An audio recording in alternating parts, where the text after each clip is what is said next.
Hello and welcome back to Mediabistro.com's Media Beat. I'm Alex Weprin, and once again I'm joined by Stephen A. Smith. I'm still here.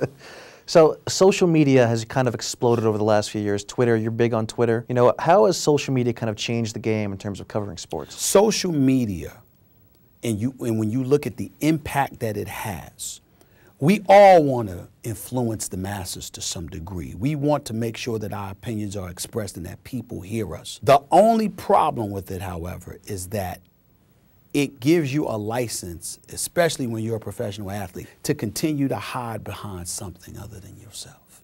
And I don't think you should be able to do that. If you want to stand front and center and you want people's money and you want people's support and what have you, then stand front and center.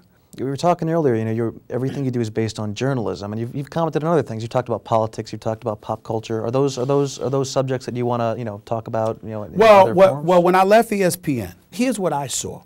I saw ESPN being the best at everything, wherever you wanted to turn. But they're so powerful as a brand that I was scared that if I stayed there, that it's all I would be. And what happens if they wake up one day and say, we don't want you anymore? Where else am I going to work? So my aspirations for doing things that were different was simply an effort to diversify my portfolio, to make sure that in the event that you don't want me anymore, that somehow, some way, somebody else will want me so I can remain gainfully employed and I can continue to maintain my quality of life and provide for my family. I'm 43. I ain't 73. I got a lot of years to go in this world, God willing. So the point is to try to maximize that by pursuing excellence at anything you choose to pursue, trying to be the best that you can be, but more importantly, not putting yourself in a box where the second you're removed from that box, you're considered nothing. That's death. One of the things you did last year is you shot a pilot for a talk show on Showtime. Mm-hmm. What would a Stephen A. Smith talk show look like? Well, it depends. Could I do a sports show? Today, without question.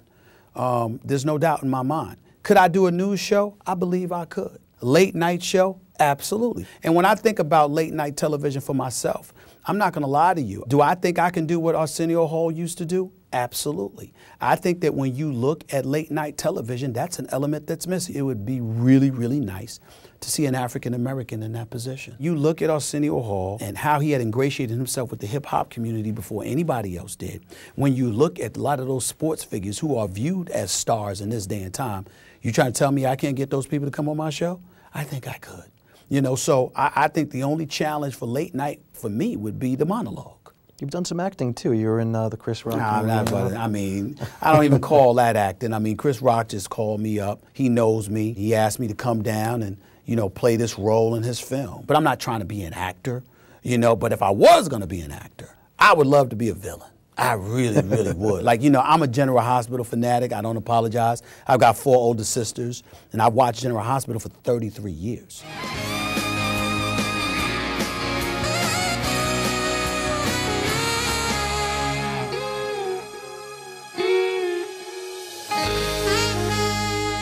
Now, if I were to go on that show, I would want to be a villain, okay? I'd want a love interest, because that's always good for soap operas, preferably a sister, no disrespect to anybody else, but a sister, a Hispanic woman would be just fine. And for me, I would just love to be a villain. But at the same time, those are not where my aspirations lie. If I had to say, my biggest aspiration right now is to make sure that I keep my radio career. I don't ever want to give up radio again. I want to do radio for the next 20 years. But I definitely and desperately, I would add, want a talk show in television. Whether it's a sports talk show or it's a late night show, I definitely want my own show. I have unfinished business.